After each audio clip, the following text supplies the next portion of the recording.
এই তিন ব্যক্তিদের কবরে কোনো প্রকার প্রশ্ন করা হবে না। তাদের মৃত্যুর পর ফেরেশতাগণ ওই পবিত্র আত্মাকে নিয়ে সোজা আল্লাহর দরবারে হাজির হবেন এবং কোনো প্রকার বিচার ছাড়াই তারা জান্নাতে প্রবেশ করবেন। কারা সেই তিন শ্রেণীর মানুষ এবং তাদের কি এমন আমল আছে যার জন্য তারা আল্লাহর পক্ষ থেকে এই পুরস্কার লাভ করবে? তারা দুনিয়াতে কি এমন পুণ্যের কাজ করেছে যার জন্য তাদের দুনিয়াতে থাকতেই এত বড় সুখবর দেওয়া হয়েছে? এমনকি ভিডিওর শেষে এমন একটি আমলের কথা আমাদের প্রিয় নবী সাল্লাল্লাহু আলাইহি ওয়াসাল্লাম বলে গিয়েছেন, যেটি করলে আপনিও মৃত্যুর সাথে সাথে জান্নাত লাভ করতে পারবেন। তাই ভিডিওটি না টেনে সম্পূর্ণ দেখবেন। ফেসবুকে তো অনেক সময় নষ্ট করেন, কিন্তু দুনিয়া ও আখিরাতের কল্যাণের জন্য এই ভিডিওটি আপনার অনেক উপকারে আসবে। প্রিয় দর্শক, এই তিন শ্রেণীর ব্যক্তিরা জান্নাতি, এটা সরাসরি হাদিস শরীফেই লেখা আছে। যাদের মৃত্যু হতে দেরি থাকলেও জান্নাত পেতে দেরি হবে না। কারা সেই তিন ধরনের ব্যক্তি বিস্তারিত জানাবো এই ভিডিওর মাধ্যমে। প্রিয় মুসলিম ভাই ও বোনেরা, আলোচনা শুরু করার আগে আমি আপনাদের কাছে একটি প্রশ্ন করতে চাই, তা হলো জান্নাত অর্জনের জন্য রাসূলুল্লাহ সাল্লাল্লাহু আলাইহি ওয়াসাল্লাম যে সকল আমল দেখিয়েছেন সেগুলো আপনি কায়েম করছেন তো?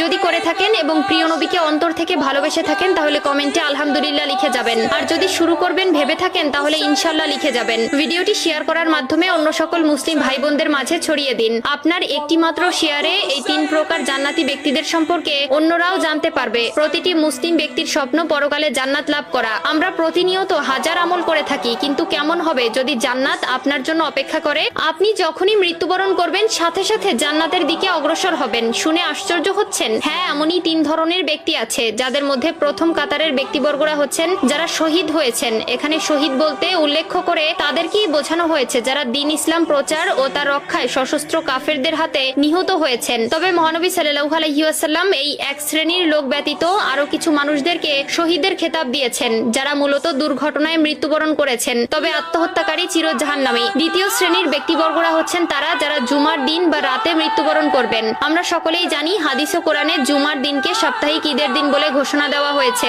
এবং এই দিনেই আসরের নামাজের পর আল্লাহ তাআলা তার বান্দাদের অতি নিকটে চলে আসেন এবং এই দিনের মৃত্যুবরণ করলেও সেটা তার জন্য পুরস্কার স্বরূপ বয়ে নিয়ে আসে। হযরত আব্দুল্লাহ ইবনে আমর রাদিয়াল্লাহু তাআলা আনহু বর্ণনা করেন, রাসূলুল্লাহ সাল্লাল্লাহু আলাইহি ওয়াসাল্লাম বলেছেন, জুমার দিনে অথবা জুমার রাতে কোনো মুসলিম ব্যক্তি যদি মৃত্যুবরণ করে তাহলে তার কবরের ফিতনা থেকে আল্লাহ তাআলা তাকে রক্ষা করেন। তৃতীয় শ্রেণীর ব্যক্তিবর্গরা হচ্ছে ছোট বাচ্চারা। অপ্রাপ্ত বয়সে কোনো শিশু মারা গেলে তাকে প্রশ্নের সম্মুখীন হতে হবে না, যারা তাদের মৃত্যুর সময় পর্যন্ত দুনিয়ার মায়া সম্পর্কে তেমন ভাবে বুঝে ওঠেনি এবং সদ্য জন্ম নেওয়া ছোট দুধের শিশু। উল্লেখিত দুধের শিশুর ওসিলায় ওই শিশুর মাও আল্লাহ তাআলার মেহেরবানি লাভ করবে। সর্বশেষ সবথেকে গুরুত্বপূর্ণ যে আমলটির কথা প্রিয় নবী সাল্লাল্লাহু আলাইহি ওয়াসাল্লাম বলে গেছেন সেটি হলো যারা প্রতি রাতে সূরা মুলক তেলাওয়াত করবে। যে ব্যক্তি আমলটি করতে পারবে সে বিনা হিসাবে জান্নাত লাভ করবে। আল্লাহ তাআলা তার সেই সকল বান্দাকে তার নূরের চোখে দেখেন যারা কিনা প্রতি রাত্রে ঘুমাতে যাওয়ার আগে আল্লাহর কোরআন থেকে সূরা মুলক একবার হলেও তেলাওয়াত করে।